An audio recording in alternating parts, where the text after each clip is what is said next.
Praise the Lord. கர்த்தருடைய பரிசுத்த நாமத்துக்கு மகிமை உண்டாவதாக. இன்றைய நாளுக்கான இறைவாக்கியம் பிரசங்கி 3ஆம் அதிகாரத்திலே நாம் 1 முதல் ஒரு சில வசனங்களை நாம் பார்ப்போம் என்று சொன்னால், கர்த்தர் நமக்கென்று ஒரு அதினரின் காலத்திலே நேர்த்தியான காலங்களை வரையறுத்திருக்கிறார். அதில் அழகாக சொல்கிறாரு, 1ஆம் வசனம், ஒவ்வொன்றுக்கும் ஒவ்வொரு காலம் உண்டு, வானத்தின் கீழ் இருக்கிற ஒவ்வொரு காரியத்திற்கும் ஒவ்வொரு சமயம் உண்டு. அதனால் நாம் என்ன பண்ணலாம், நம்முடைய வாழ்க்கையை குறித்து நாம் அநேக கவலைகள் உண்டு.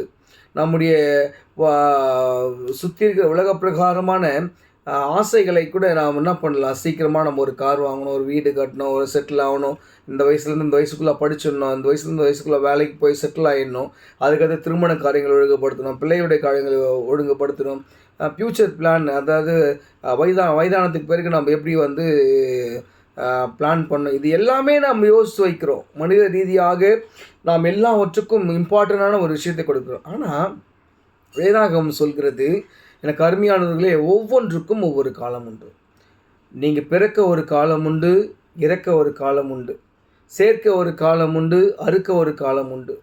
எல்லாத்துக்கும் அப்படியே சொல்லிகிட்டே வர்றாரு. அதோட 9ஆம் வசனம் பார்த்தீங்கன்னா, வருத்தப்பட்டு பிரயாசப்படுகிறதற்கு அதனால் பயன் என்ன? நீங்கள் ஐயோ எனக்கு இது கிடைக்கலையே, இது இல்லையே, நான் இப்படியெல்லாம் வாழணும்னு ஆசைப்பட்டேனே, எனக்கு கிடைக்கலன்னு சொல்லி நீ வருத்தப்பட்டு படுறதுனால ஒரு பிரயாசமும் கிடையாது.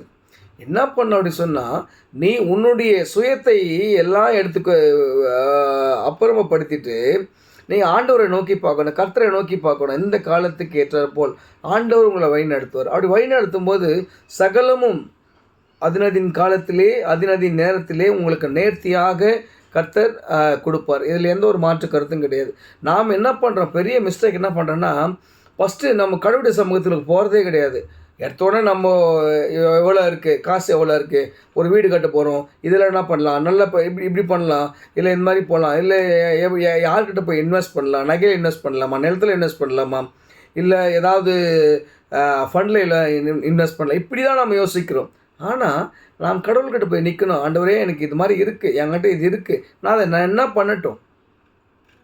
அது கடவுள் நம்மளுக்கு கொடுப்பாரு. அவர் கொடுக்குறதாங்க, கடவுள் கொடுக்குறத ஒருபோதும் யாராலும் நம்மளை தடுக்கவே முடியாது. ஆனால் கடவுள் கொடுக்காமல் தடுக்கிறத எப்பேற்பட்ட விஷயமா இருந்தாலும் நம்ம பெரிய எங்கெங்கேயோ போனால் கூட சரி, கிடைக்கவே கிடைக்காது.